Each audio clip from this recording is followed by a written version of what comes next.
If you just got an IS-3050 and you're looking for a catback exhaust system, Arc Performance got you covered, guys. Car sounds amazing. Here's another clip. Welcome back, everybody, to yet another episode of Tune Tuesday. Today's episode is just going to be about the GTR and the 400Z. So if you guys were looking for anything else, check back next week where I got some extra news for you guys. So we all know the R35 is due for a change, or the next generation of the GTR. So with that being said, I was just reading an article regarding the R35 and the send-off for the R35. And I think that the news following this is going to give us an idea of what the next generation GTR is going to look like and what kind of performance it's going to have. Based on the Best Car Web, Nissan is actually planning on upgrading the engine with a 48-volt hybrid system featuring an integrated starter generator that could add up to 27 horsepower. I don't think 27 is a lot to boast about, but you guys got to remember, GTR, an extra 5-10 horsepower is a lot of power. And more importantly, about 184 pounds of torque. It will help with fuel efficiency. Really?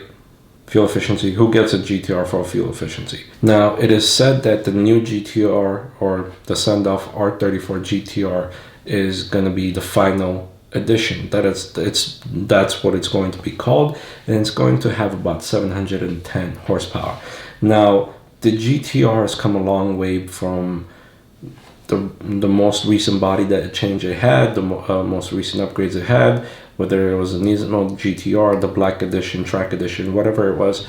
Every time Nissan brought something out, it brought out more power. And I'm actually really interested to see what kind of power it's going to put out with this hybrid. Now, that being said, I also believe that Nissan is going to try and maybe have another hybrid motor in the new GTR, since there is a lot of talks of why Nissan's actually moving out of the Europe market, majorly because of emissions.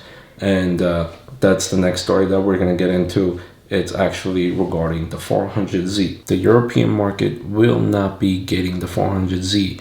Now, that's unfortunate, but at the same time, Nissan is going to focus on the US market, Canada, and a couple other regions that they think they'll be more successful with the 400Z.